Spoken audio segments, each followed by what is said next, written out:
رب اجعلني مقيم الصلاة ومن ذريتي ربنا وتقبل دعاء. Assalamualaikum warahmatullahi wabarakatuh.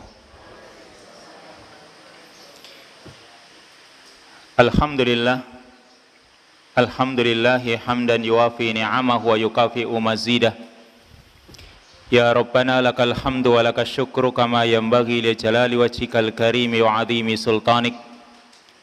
Asyhadu an la ilaha illallah wahdahu la syarikalah jalla 'anil syabihi wal mathili wan nadhir, wa asyhadu anna Muhammadan 'abduhu wa rasuluh wa safiyyuhu wa khaliluh wa khiratuhu min khalqihi wa aminuhu ala wahyih. Allahumma salli wa sallim wa barik ala nabiyyika wa rasulika Muhammadin wa ala alihi wa ashabihi wa man sara ala nahjihi wa ihtada bihadihi wa istanna bi sunnatihi ila yaumil qiyamah. Ikhwani wa akhwati fid din, azanallahu jami'an. Bapak-bapak, ibu-ibu, hadirin sekalian yang semoga senantiasa dimuliakan oleh Allah. Alhamdulillah, puji syukur senantiasa kita ucapkan, kita panjatkan kepada Allah Subhanahu wa ta'ala, karena pada kesempatan yang baik ini kita masih diberi nikmat olehnya untuk sama-sama bermajlis mengkaji ayat-ayatnya dan juga hadis-hadis Rasulnya Sallallahu Alaihi Wasallam. Masih pembahasan tentang adab dan masih dari kitab Al-Khulasah fil Adabil Islamiyah, yang insya Allah kita lanjutkan adab-adab berikutnya dalam kehidupan sehari-hari kita, yaitu adabun naum, adab-adab ketika tidur. Yang namanya tidur itu merupakan nikmat yang besar. Ketika orang itu bisa tidur, maka itu nikmat yang besar. Yang ini bisa dirasakan bahwasanya tidur itu nikmat yang besar bagi orang yang tidak bisa tidur. Dia akan merasa ternyata tidur itu nikmat yang besar. Ketika orang tidak bisa tidur, mungkin karena sakit, atau mungkin karena beban pikiran, atau yang lain, orang ternyata baru bisa merasakan ternyata bisa tidur itu adalah nikmat yang besar. Dan kita sadari sebagian besar umur manusia itu banyak tidurnya, apalagi ketika dia masih kekanak-kanakan. Ketika bayi lebih banyak tidurnya, sehingga waktu tidur kita itu sebenarnya sangat banyak sekali.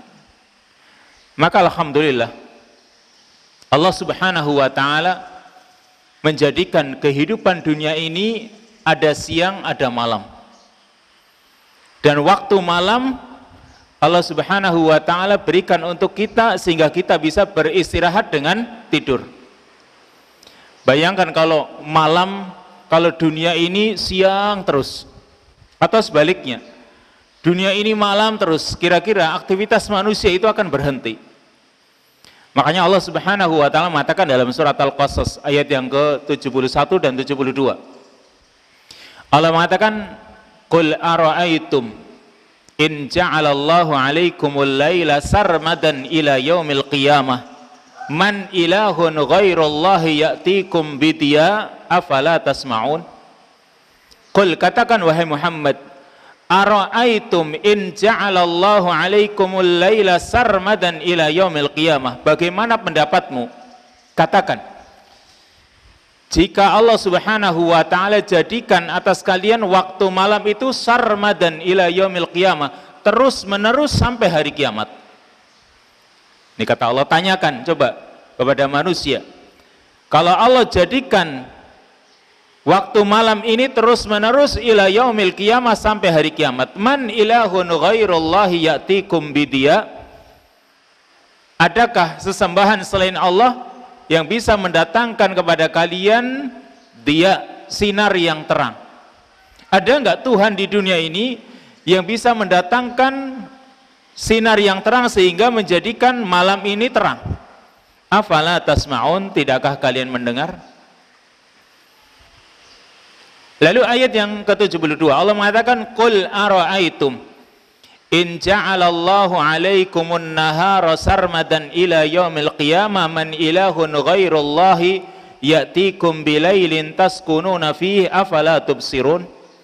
Dan katakan, bagaimana pendapatmu jika Allah menjadikan atas kalian itu waktu siang sarmadan ila yaumil qiyamah, terus menerus sampai hari kiamat. Man ilahun ghairullahi ya'tikum bilailin taskununa fihi. Siapakah sesembahan selain Allah yang bisa mendatangkan waktu malam, yang di waktu malam itu kalian bisa merasakan ketenangan? Ini kata Allah.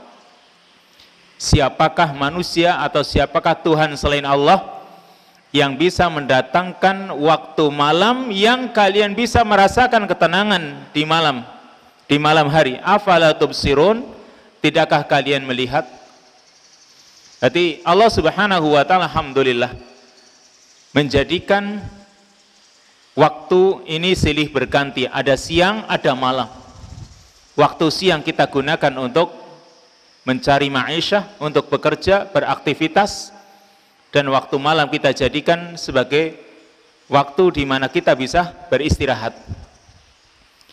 Maka dikatakan di sini yang namanya tidur itu adalah akhiru mahattatin yanziluhar raqib. Yang namanya tidur itu merupakan atau ibarat kereta yang singgah di stasiun terakhir.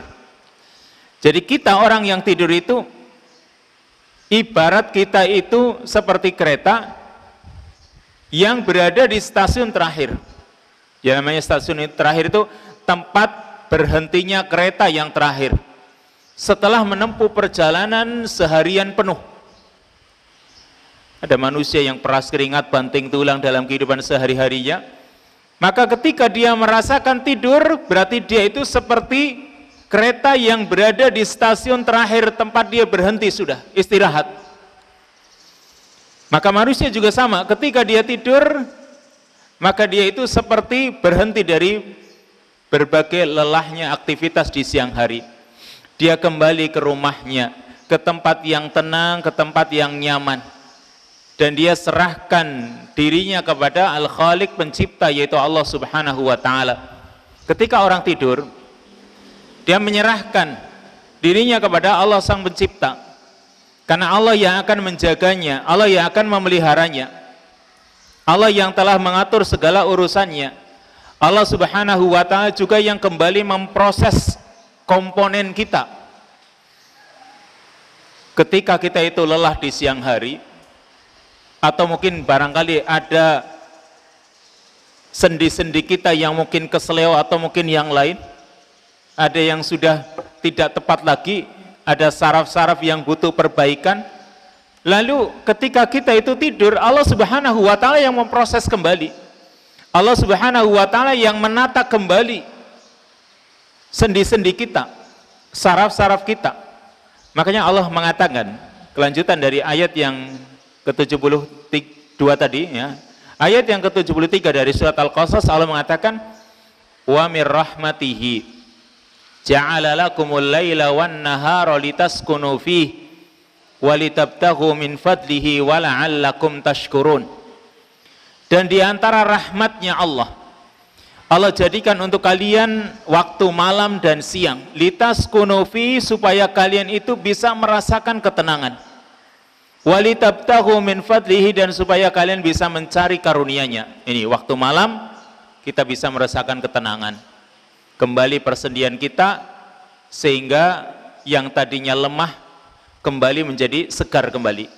Walitabtaghu min fadlihi, dan waktu siang supaya kalian mencari karunia-Nya. Wa la'allakum tashkurun, dan agar kalian bersyukur. Maka tidur ini ya, tidur ini menunjukkan salah satu tanda di antara tanda-tanda kebesaran Allah Subhanahu wa ta'ala, tanda keagungannya. Kenapa? Kita sadari diri kita itu lemah. Maka kalau kita itu bisa tidur, ini menunjukkan bahwasanya Allah Subhanahu wa ta'ala maha kuasa. Allah ingin tunjukkan kepada kita tanda-tanda kebesarannya. Yang tadinya manusia itu lemah, yang tadinya lelah otot-ototnya, lumpuh saraf-sarafnya barangkali, atau mungkin pecah urat nadinya, maka ketika manusia itu beristirahat seperti dicas kembali kekuatannya. Seperti kita itu kayak kalau HP itu baterainya sudah lowbat, ya, lalu dicas kembali. Maka ini tanda kekuasaan Allah Subhanahu wa taala. Allah mengembalikan kesegaran untuk kita kembali. Sehingga Allah mengatakan dalam surat An-Naba, wa ja'alna naumakum subata wa ja'alna al-laila libasa wa ja'alna an-nahara ma'asha. Wa ja'alna naumakum subata, kata Allah, dan kami jadikan tidur kalian itu subatan, sebagai istirahat. Dan tidur itu merupakan istirahat yang paling ideal, ya. Tidur itu istirahat yang paling ideal, dan ini semua orang mengakuinya. Kalau kita istirahat sambil duduk begitu, itu rasanya belum puas. Atau mungkin istirahat sambil, apalagi sambil berdiri, istirahat sambil duduk, atau mungkin tidur tapi sambil duduk, rasanya juga nggak puas. Intinya tidur itu merupakan istirahat yang paling ideal. Makanya Allah mengatakan wa ja'alna naumakum subata, dan kami jadikan tidur kalian itu subatan, sebagai istirahat. Wa ja'alna al-laila libasa, dan kami jadikan waktu malam sebagai pakaian yang menutupi kalian. Wa ja'alna an-nahara ma'asha, dan kami jadikan waktu siang sebagai tempat mencari kehidupan. Ini tanda kekuasaan Allah Subhanahu wa taala. Kemudian yang namanya tidur juga dikatakan di sini sinwul maut. Yang namanya tidur itu saudaranya mati. Ya, yang namanya tidur itu saudaranya kematian. Karena kematian dengan tidur kakak beradik. Ya, kakak beradik, kakaknya itu mati, adiknya yang masih kecil tidur. Maksudnya seperti saudara di sini, yaitu dikatakan di sini yang namanya tidur itu menghentikan indera kita. Perasaan kita, pendengaran kita, penglihatan kita jelas, meskipun kelihatannya mata itu melek, tapi dia nggak bisa ngelihat. Kan ada orang yang kadang-kadang tidur itu dalam keadaan matanya melek. Itu seperti kisahnya Ashabul Kahfi. Ashabul Kahfi yang ditidurkan selama 309 tahun. Dalam riwayat itu, mereka itu yang tidur itu melek. Sehingga gak ada yang mengganggu. Ketika ada orang melewati gua kemudian melihat mereka melek itu, mereka itu tidak diganggu. Dan dibolak-balikan oleh Allah Subhanahu wa taala. Ashabul Kahfi itu tidur selama 309 tahun. Coba kalau tidurnya nggak usah lama-lama 300 tahun, ya, 1 bulan saja, kalau orang itu posisinya tetap kayak gitu, itu lama-kelamaan bagian bawah yang tersentuh oleh tanah, dia akan menjadi seperti tanah juga, kan gitu. Kita tancapkan kayu, ya, tapi bukan di Indonesia. Kalau di Indonesia mungkin tongkat kayu jadi tanaman. Kayu biasa lah ya, kita tancapkan di tanah. Itu bagian bawah akan menjadi tanah. Seperti itu pula Ashabul Kahfi. Kalau mereka itu nggak digerakkan oleh Allah, nggak dibolak-balikan oleh Allah, mungkin mereka akan jadi tanah, terutama bagian bawahnya. Tapi Allah, wa nuqallibuhum datal yamini wa datis shimal, dan kami bolak-balikan mereka ke kanan dan ke kiri, ya. Ini oleh Allah Subhanahu wa taala, sehingga mereka juga mendapatkan matahari, sinar matahari masuk ke dalam gua. Mereka bisa merasakannya. Intinya di situ ada tanda-tanda kekuasaan Allah Subhanahu wa taala. Nah, kembali kepada permasalahan ini tadi, ketika orang itu tidur, maka indera yang ada pada diri manusia tidak bekerja, berhenti. Terutama yang paling akhir itu mendengar. Kalau orang itu tidur, kadang dia sudah merem, tapi indera pendengarannya masih saja. Antum tidur, tapi ternyata di sekitar ada janengan sampai jam 1 malam.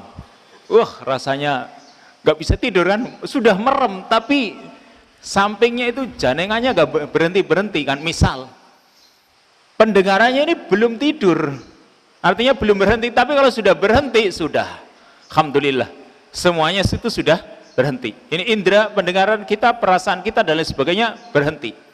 Kemudian juga hilang kesadaran kita, ya. Maka ketika orang tidur itu manusia seperti mayat yang tenang. Bedanya dengan mati, ya, ada sedikit perbedaan. Makanya tadi saudaranya mati. Bedanya kalau orang tidur jantungnya masih berdenyut. Beda dengan orang yang mati. Ya. Kalau orang tidur, dia kan persis orang yang mati. Tapi bedanya jantungnya masih berdenyut, nafasnya masih tarik ulur, ya. Kadang sampai kayak macan, ngoroknya luar biasa. Tapi nafasnya masih kan keluar masuk seperti itu, ya. Dan darahnya masih mengalir. Yang semua itu karena takdir Allah Subhanahu wa taala. Jadi sedikit perbedaan antara orang tidur dengan orang yang mati. Hanya beberapa perbedaan itu tadi. Dan Allah sendiri mengatakan dalam surat Az-Zumar ayat yang ke-42. Allahu yatawaffal anfusa hina mautiha wallati lam tamut fi manamiha fayumsikul ladzi qada 'alaihal maut wa yursilul ukhra ila ajalim musamma. Allah lah yang mewafatkan manusia, Allah lah yang mewafatkan jiwa manusia. Kapan? Hina mautiha, ketika matinya. Wallati lam tamut, dan juga jiwa yang belum mati Allah juga wafatkan. Nih berarti saya ulangi, Allahu yatawaffal anfusa hina mautiha, Allah lah yang mewafatkan jiwa manusia ketika matinya. Wallati lam tamut fi manamiha, dan juga yang belum mati ketika tidurnya. Berarti sama-sama diwafatkan. Cuma bedanya Allah mengatakan fayumsikul ladzi qada 'alaihal maut, maka Allah ambil, Allah kekang, allati qada 'alaihal maut, jiwa yang Allah tetapkan padanya kematian. Berarti ketika orang itu mati, ya, Allah ambil rohnya atau jiwa manusia itu sendiri. Lalu sedangkan yang tidur kemudian dia bangun, wa yursilul ukhra ila ajalim musamma, dan Allah melepaskan jiwa yang lain yang tidur ini, Allah lepaskan kembali kepada jasadnya ila ajalim musamma, sampai batas waktu yang telah ditetapkan. Intinya dari permasalahan tadi bahwa yang namanya tidur itu ada tanda-tanda kekuasaan Allah Subhanahu wa taala. Yang kalau kita berpikir dalam segalanya, ya, dalam segala urusan kita, ketika kita makan, kemudian ternyata pencernaannya, ya, dari sisi pencernaan kita itu tidak mengetahui kayak apa, kok ternyata Allah Subhanahu wa taala bisa memberikan kebaikan pada tubuh kita. Padahal kalau kita itu disuruh memilih, misalnya urusan pencernaan, semua makanan masuk ke dalam tubuh kita, ya, semua makanan masuk, tapi Allah yang mengaturnya sehingga bisa mencerna, bisa memilih mana yang bisa dijadikan sebagai atau untuk memperkuat jasmani dia dan mana yang tidak, mana yang Allah buang. Allah itu maha tahu. Maka seperti itu pula dalam urusan tidur serta perkara-perkara yang lain. Makanya ada kalimat mengatakan wa fi kulli syai'in ayah tadullu ala annahu wahid. Dalam segala hal itu ada tanda kekuasaan Allah yang itu menunjukkan bahwasanya Allah itu satu. Maka sekarang yang kaitannya dengan tidur, ada adab-adab yang harus kita jalani. Ada adab-adab yang harus kita jalani sebelum kita tidur dan ketika kita tidur, atau terutama sebelum kita tidur ini. Yaitu yang pertama, sebelum tidur ialah bahwasanya sekalipun yang namanya tidur itu adalah adat, kebiasaan, bukan ibadah. Tidur itu adalah kebiasaan atau yang disebut dengan al-adah, kebiasaan. Tapi kebiasaan ini bisa bernilai ibadah, kalau kita niatkan untuk ibadah. Dan ini bedanya seorang muslim dengan yang lain. Bedanya seorang mukmin dengan yang lainnya. Kalau orang kafir nggak pernah menginginkan tidurnya itu bernilai ibadah. Tapi seorang muslim yang dia tahu ilmunya, dia tahu tentang manfaat niat, maka dengan tidur yang dia lakukan, dia ingin niatkan sebagai ibadah. Sebagaimana asal dari Ibnu Umar radhiyallahu anhu, dia mengatakan, "Innila ahtasibu naumati." Sesungguhnya aku benar-benar mengharapkan pahala dari tidurku. Ya. Sesungguhnya aku benar-benar mengharapkan pahala dari tidurku. Berarti tidurnya dia saja itu selalu mengharapkan pahala, mengharapkan agar tidurnya itu menjadi bernilai ibadah. Ini kebiasaannya sahabat Ibnu Umar radhiyallahu anhu, dan tentunya ini juga mengambil ilmu dari gurunya yaitu baginda Rasulullah sallallahu alaihi wasallam. Maka kita juga demikian. Karena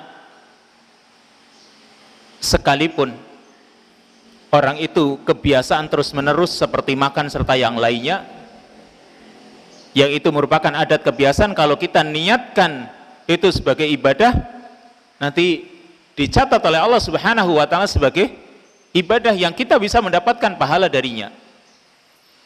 Misalnya orang itu ketika tidur bukan hanya sekedar istirahat saja, tapi orang niat ketika tidurnya itu dia berniat supaya bisa beraktivitas kembali, supaya Allah berikan kekuatan untuk bisa semangat kembali melakukan ibadah. Itu sudah niat. Ketika mau tidur dia niat dalam hatinya, semoga bisa tenang, bisa mendapatkan kekuatan kembali, sehingga nanti untuk cari maisha, yang cari maisha ini merupakan perkara yang diperintahkan oleh Allah Subhanahu wa taala, menafkahi anak istri, sudah bernilai ibadah. Atau supaya nanti malam bisa bangun, bisa sholat qiyamul lail dengan tenang, juga itu menjadi bernilai ibadah. Tidurnya saja sudah bernilai ibadah. Dan ini penting. Karena ini yang membedakan seorang muslim yang berilmu dengan yang tidak berilmu. Maka kalau kita itu sudah mengaku seorang muslim yang punya ilmu, kita berusaha aktivitas kebiasaan adat kita setiap sehari-hari, kita itu berniat atau kita niatkan karena Allah Subhanahu wa taala. Sebagaimana kalau kita itu setiap hari beraktivitas, ada yang kerja, ada yang ke kantornya, ada yang ke pasar, ada yang ke sawah serta yang lainnya. Kalau dia niatkan setiap hari itu untuk mendapatkan pahala dari Allah Subhanahu wa taala sebagai bentuk penghambaan diri kepadanya, insya Allah Allah catat sebagai amal ibadah.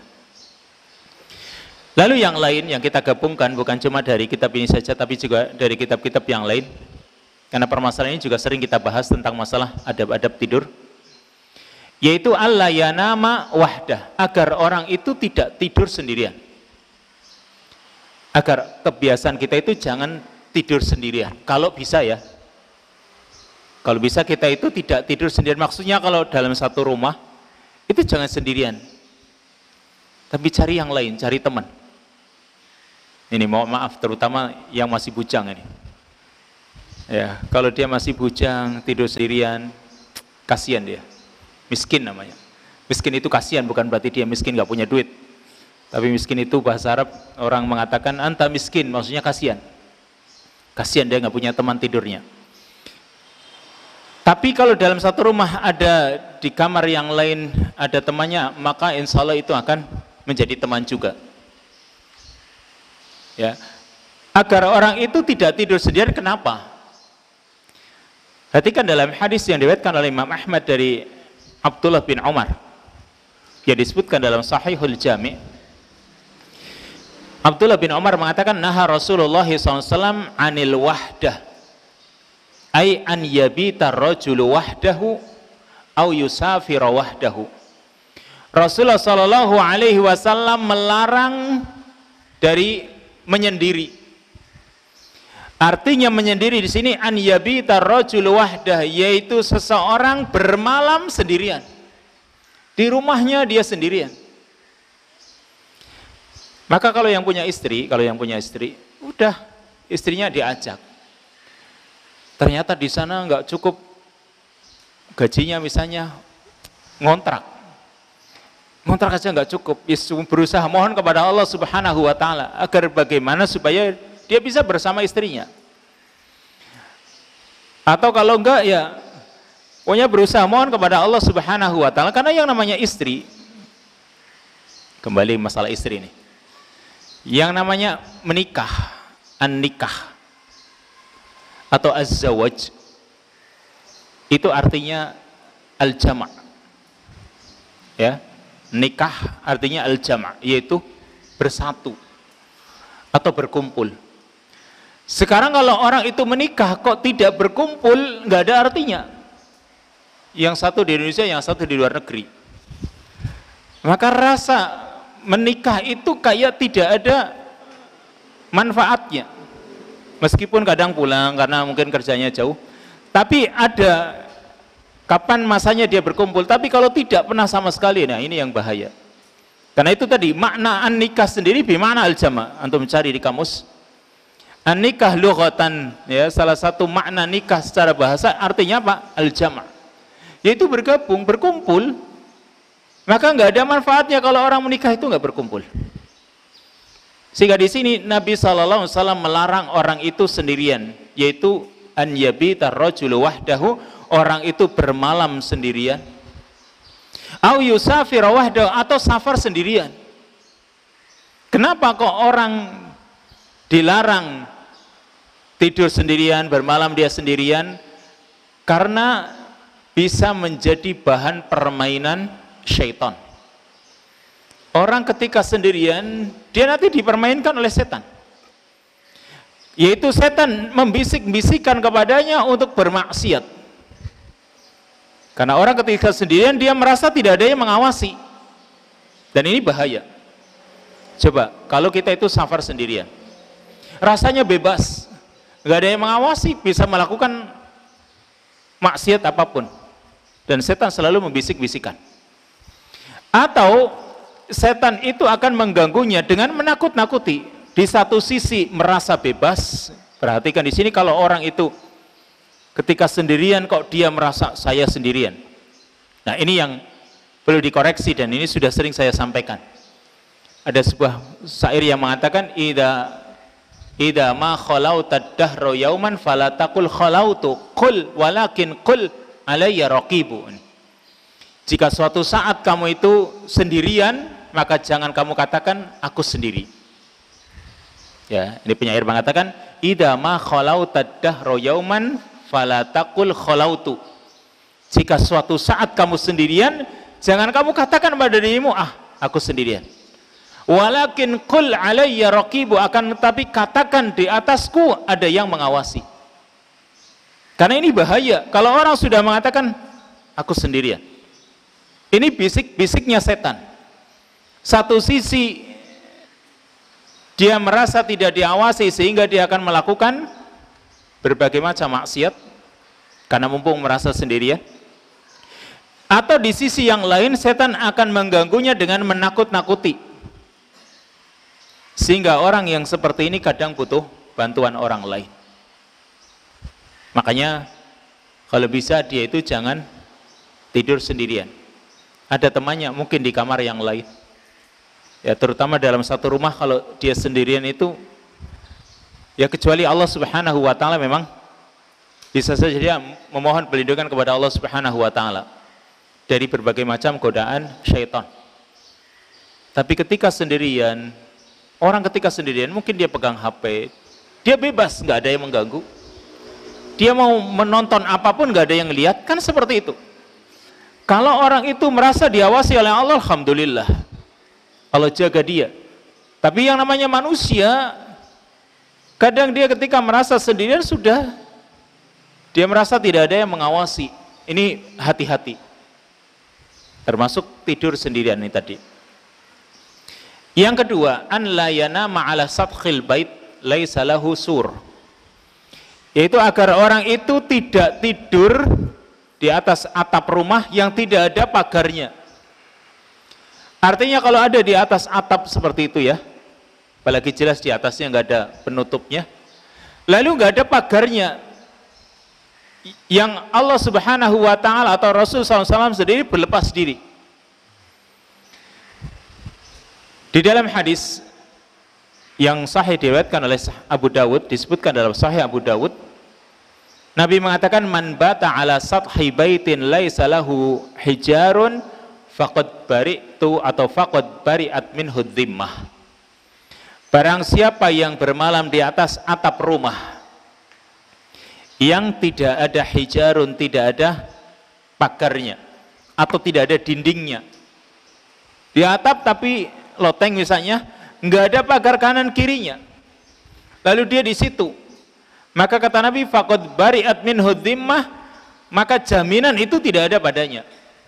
Maksudnya bisa saja dia jatuh dari atap rumah tersebut meskipun landai katakanlah, ya, karena kebetulan bangunannya dicor, tapi samping kanan kirinya ini nggak ada pagarnya, maka Nabi SAW berlepas diri dari orang tersebut, karena bisa saja syaitan mempermainkan dirinya sehingga orang itu bisa jatuh ketika dia tidur karena dia tidak sadar Allah Subhanahu wa taala tidak memberikan penjagaan kepadanya sehingga setan mengganggunya dan dia dijatuhkan dari atap.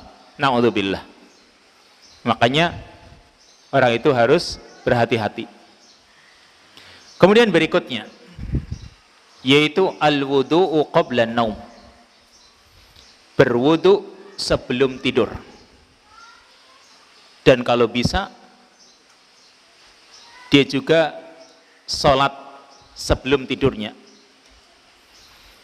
atau ditutup, atau sebelum tidurnya itu dia tutup dengan sholatul witir bagi orang yang menghendaki sholat witir sebelum tidur, ya.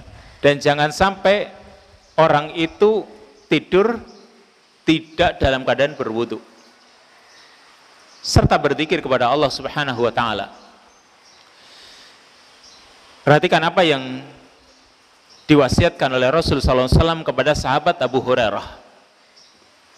Sahabat Abu Hurairah mengatakan, ausani khalili bisalasin, kekasihku yaitu baginda Rasulullah sallallahu alaihi wasallam mewasiatkan kepadaku dengan 3 perkara, 3 wasiat.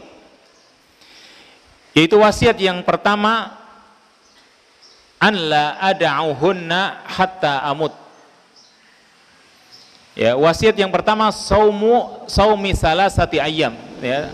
Rasul mewasiatkan kepadaku dengan 3 perkara yang aku tidak meninggalkannya sampai aku mati. Wasiat pertama, saumi salasati ayyamin min kulli syahr, yaitu agar berpuasa 3 hari setiap bulannya.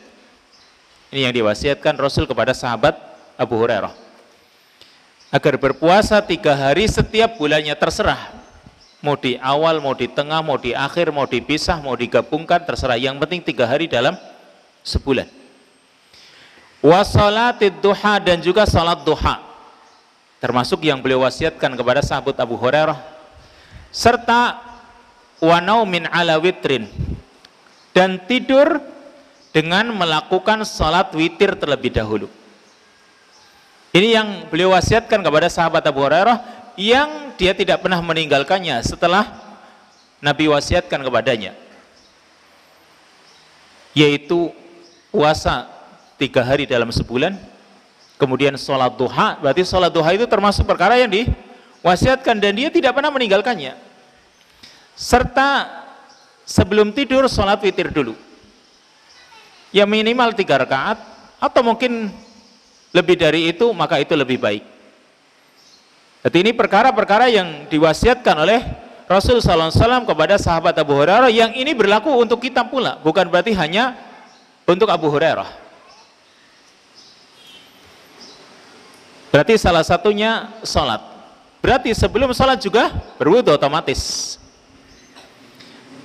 Dan di hadis yang lain, hadis yang hasan dari sahabat Abu Umamah, dia menuturkan, sami'tu Rasulullah sallallahu alaihi wasallam yaqul, man awa ila firashihi tahiran yadkurullaha hatta yudrikahun nu'as lam yataghallab sa'atan minal lail yas'alullaha syai'an min khairid dunya wal akhirah illa a'tahu Allahu iyyah.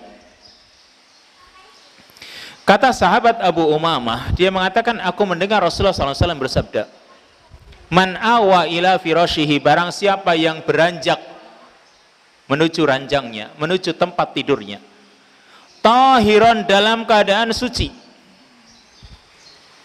yadkurullaha hatta yudrikahun nu'as, dia berzikir kepada Allah Subhanahu wa ta'ala sampai kantuk menimpanya, sampai dia merasakan kantuk, maksudnya tidur.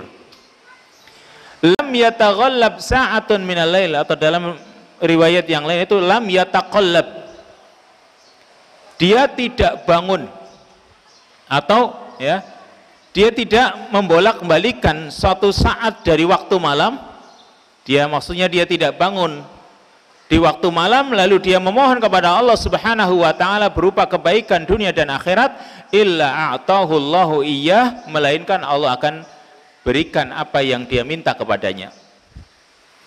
Maksudnya kalau orang itu tidur dan sebelum tidur dia dalam keadaan bersuci, berarti berwudu, kemudian dia berzikir kepada Allah Subhanahu wa ta'ala, lalu di malam hari dia bangun, sekalipun bangunnya itu cuma membalikkan tubuhnya, sekalipun dia tidak bangun lalu beraktivitas, sekalipun dia cuma bangun lalu cuma membalikkan tubuhnya, mungkin ngulet sana ngulet sini, balik sana balik sini, miring sana miring sini, ya.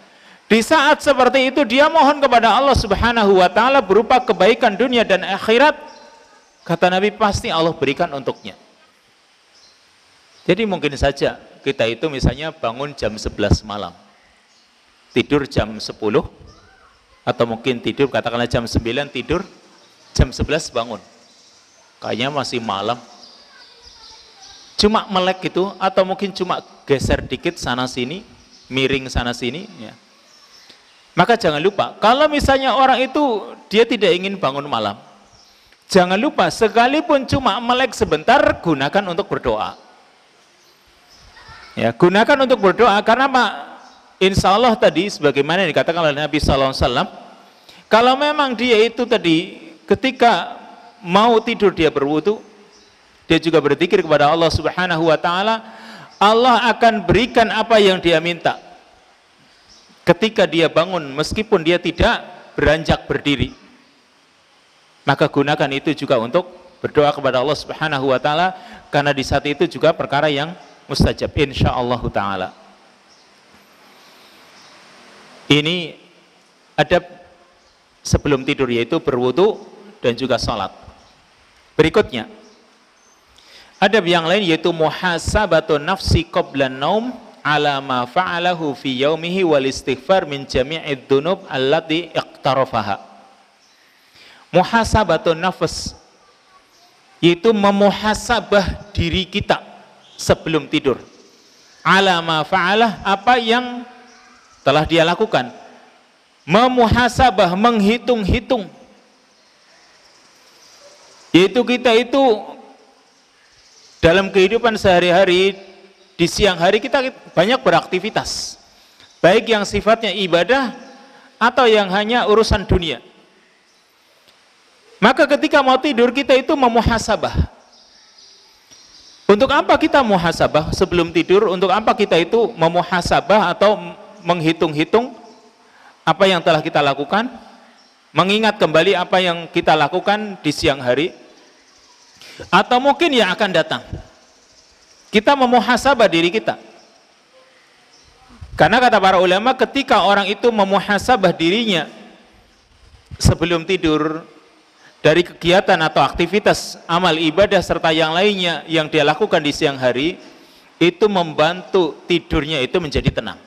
Tapi tentunya lapangkan hatinya, jangan cuma dipikir-pikir lalu dibawa tidur. Jadi setelah dipikir, di muhasabah itu tadi, dibuat lapang hatinya. Kalau memang ada kedengkian yang membuat gelisah, singkirkan itu, hilangkan. Ya, itu membuat orang nyaman nanti insya Allah tidurnya.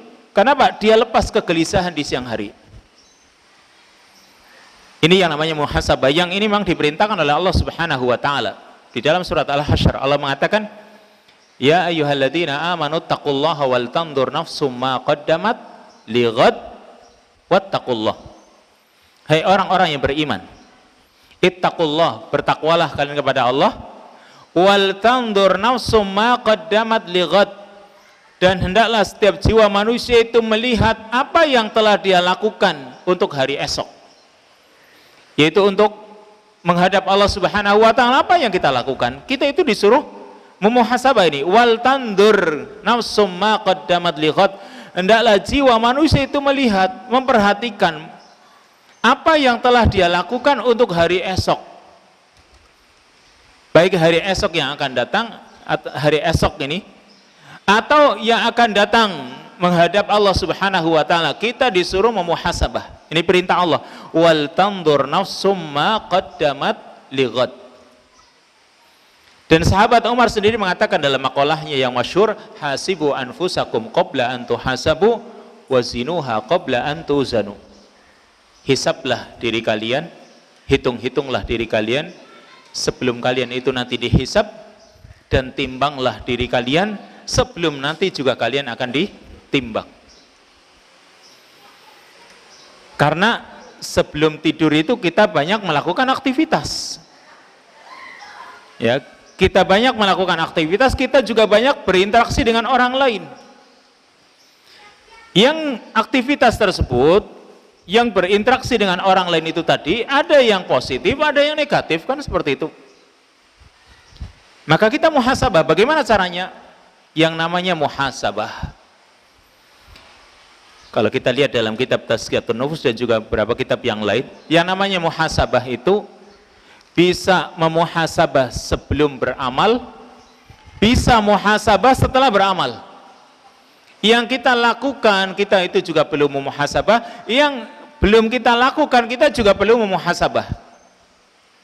Kita perlu menghitung-hitung. Maksudnya mempertimbangkan, ya, bukan berarti dihitung 1, 2, bukan. Sama seperti nanti dihisab, adanya hisab di hari kiamat bukan cuma dihitung. Karena kadang-kadang saya tanya kepada anak-anak itu, di hari kiamat nanti ada hisab. Yang namanya hisab atau apa kan itu? Biasanya mereka menjawab yang namanya hisab ya dihitung. Dan dihitung maksudnya gimana? Ya dihitung. Ya dihitung maksudnya apa kan gitu ya. Maka yang namanya hisab di hari kiamat nanti itu bukan cuma dihitung 1, 2, 3 terus sekian amalanmu, tidak. Yang namanya hisab itu ditanya. Semua yang ada dalam kitab catatan, karena semua amalan kita kan dicatat, itu nanti ditanyakan semuanya. Dan hisab itu perkara yang paling berat nanti di hari kiamat. Maka kalau kita itu merasakan betapa beratnya hisab di hari kiamat, maka sebelum kita merasakan berat hisab di hari kiamat, sekarang di dunia bisa kita memuhasabah diri kita, baik amalan yang mau kita kerjakan atau amalan yang sudah kita kerjakan dihisab. Kita hitung, maksudnya kita lihat, perhatikan. Sebelum kita beramal, kita harus memuhasabah. Apakah amalan yang akan kita lakukan ini amal yang soleh atau tidak? Amalan yang ada sunnahnya dari Nabi atau tidak? Lalu amalan ini ya sesuai dengan ajaran Islam atau tidak? Serta apakah kita itu mampu atau tidak? Itu memuhasabah namanya, yang mau kita lakukan. Itu namanya muhasabah. Sebelum kita beramal, kita harus memuhasabah. Ini amalan ada sunnahnya atau tidak? Ada ajaran dari Nabi atau tidak? Lalu juga setelah kita melakukan amalan juga perlu menghisab kembali. Apakah amalan yang sudah kita lakukan itu sudah benar atau belum? Kita lakukan dengan ikhlas atau tidak? Karena kalau kita lakukan ternyata tidak ikhlas, maka kita akan merugi nanti. Sehingga kita memuhasabah. Banyak manfaatnya atau tidak? Itu namanya orang memuhasabah. Baik sebelum beramal atau sudah beramal. Sehingga yang kita pikirkan, misalnya mau tidur, yang kita pikirkan banyak amalan, ternyata mungkin amalan-amalan yang saya lakukan belum betul. Butuh dibetulkan. berarti butuh belajar kembali nanti. Semoga Allah berikan kesempatan hari esok untuk bisa memperbaikinya. Serta mungkin kalau kaitannya dengan orang lain, ya, karena berinteraksi dengan orang lain, mungkin ada kedengkian kita hilangkan. Mungkin ada sangkut pautan orang lain yang barangkali dia masih punya tanggungan dari kita, atau dia masih punya hutang dari kita. Maka sudah, kalau andai kata Allah Subhanahu wa Ta'ala itu mewafatkan kita, semoga mereka itu sudah dimaafkan oleh Allah. Rasanya itu dipelongkan dulu pikiran kita, hati kita, batin kita itu pelong. Maka nanti ketika tidur itu tenang. Dan ini penting. Karena banyak orang yang tidur dia masih resah, gelisah. Sampai kadang-kadang nyeromet atau kadang-kadang dia mengigo. Kenapa? Yang tadi dia pikirkan belum dia lepas. Lepaskan, kan seperti itu. Maka orang akan merasa apakah dia mengagungkan Allah Subhanahu wa Ta'ala atau tidak. Ketika dia mau tidur, maka lihat apakah dia memuhasabah atau tidak. Serta beristighfar kepada Allah. Di sini diteruskan, beristighfar kepada Allah Subhanahu wa Ta'ala, mohon ampun kepadanya. Di dalam hadis Abu Hurairah, Nabi sallallahu alaihi wasallam bersabda, "Man qala hina ya'wi ila firashihi la ilaha illallah wahdahu la syarikalah lahul mulku wa lahul hamdu wa huwa ala kulli syai'in qadir. La haula wa la quwwata illa billah subhanallah walhamdulillah wa la ilaha illallah wallahu akbar. Ghafarallahu dunubahu aw khatayahu wa in kana misla zabadil bahr." Kata Nabi SAW, barang siapa yang ketika dia beranjak ke tempat tidurnya, dia membaca doa la ilaha illallah wahdahu la syarikalah lahul mulku wa lahul hamdu wa huwa ala kulli syai'in qadir, la haula wa la quwwata illa billah subhanallah walhamdulillah wa la ilaha illallah wallahu akbar. Ini kalimat-kalimat ini kan sering diucapkan. Kata Nabi SAW, ghafarallahu dunubahu au khotoyahu, maka Allah akan mengampuni dosa-dosanya atau kesalahan-kesalahannya, meskipun dosa-dosa atau kesalahannya itu seperti buih yang ada di lautan. Maksudnya jumlahnya banyak seperti buih yang ada di lautan, Allah akan ampuni. Ini ternyata sebenarnya kita mendapatkan ampunan dosa dari Allah Subhanahu wa Ta'ala mudah, kalau memang kita tahu ajaran Nabi SAW yang untuk menghapus dosa-dosa tersebut.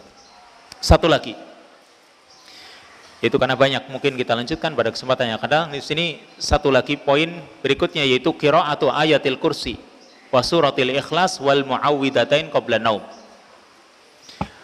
Jangan lupa membaca ayat kursi dan surat Al-Ikhlas serta Muawwidatain. Kenapa nih? Kenapa kita disuruh membaca ayat kursi, kemudian Al-Ikhlas, Al-Falaq dan An-Nas sebelum tidur? Karena ayat-ayat ini kalau kita baca, ini akan menjaga, akan melindungi kita. Akan menjaga dan melindungi orang yang membacanya dari godaan syaitan. Akan dijaga oleh Allah Subhanahu wa Ta'ala dari godaan setan sepanjang tidurnya. Sebagaimana disebutkan dalam kisah Abu Hurairah ketika dia ditugasi oleh Nabi SAW untuk menjaga zakat fitrah atau zakat Ramadan. Maka kan ceritanya masyhur, yaitu sahabat Abu Hurairah melihat pencuri. Seorang yang mencuri, yang mengambil makanan tersebut, dan sampai ditangkap 3 kali. Lalu setelah 3 kalinya, ternyata orang itu mengajari Abu Hurairah tentang doa yang kalau dia membacanya sebelum tidur, karena riwayat ada yang mengatakan, kalau kamu membacanya sebelum tidur, yaitu membaca ayat kursi sebelum tidur, maka kamu akan mendapatkan perlindungan dari Allah, perlindungan dari Allah dari godaan syaitan. Mendapatkan perlindungan Allah dari godaan setan. Dan betul, ya. Ternyata oleh Nabi SAW dibetulkan ajaran orang tersebut meskipun dia adalah syaitan. Nabi mengatakan shadaqaka wa huwa kadzub.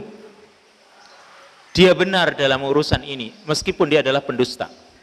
Berarti dibenarkan ajaran itu bagi orang yang baca ayat kursi, termasuk juga Al-Ikhlas dan Al-Falaq serta An-Nas. Orang juga akan mendapatkan perlindungan dari Allah Subhanahu wa taala. Serta membaca ayat kursi, kemudian Al-Ikhlas, Al-Falaq dan An-Nas, orang juga akan mendapatkan kelapangan hati. Hilangnya kesusahan dalam dirinya, insyaallah taala. Kalau orang yakin, tapi tentunya memang harus yakin. Baca ayat kursi, baca Qul huwallahu ahad, Qul a'udzu birabbil falaq dan Qul a'udzu birabbin nas dengan penuh keyakinan. Insyaallah Allah akan jaga dari gangguan syaitan. Kemudian Allah juga akan melapangkan hatinya dan Allah akan hilangkan dari kesusahan. Dan ini dibiasakan oleh Rasulullah SAW dengan membacanya. Ada riwayat yang mengatakan Nabi meniup dulu baru membaca. Tapi para ulama mengatakan makna meniup itu ketika ada bacaannya, sehingga kita membaca terus ditiup. Baca ayat kursi selesai ditiupkan, baca Qul huwallah selesai tiupkan, Qul a'udzu birabbil falaq tiupkan, Qul a'udzu birabbin nas tiupkan, lalu diusapkan ke seluruh tubuh kita yang kita mampu, mulai dari atas kepala, muka, terus ke bagian atas, maksudnya bagian atas dari tubuh kita, nggak usah ke sana-sana, yang bisa kita jangkau selesai. Dan itu kebiasaan Rasulullah SAW, dan Rasul melakukannya 3 kali. Ya, Rasul melakukan hal itu menjadi kebiasaan beliau, dan beliau lakukan 3 kali setiap hendak tidur. Dan itulah penjagaan yang Allah berikan kepada beliau. Maka kita juga semoga bisa mempraktekannya. Wallahu taala a'lam bishawab. Sampai di sini dulu ya, masih ada adab-adab yang lain kita lanjutkan pada kesempatan yang akan datang. Biidznillah taala. Wassallallahu wasallam ala nabiyina Muhammad wa ala alihi wa sahbihi ajma'in. Subhanakallahumma wa bihamdika asyhadu an la ilaha illa anta astaghfiruka wa atubu ilaik. Wassalamualaikum warahmatullahi wabarakatuh.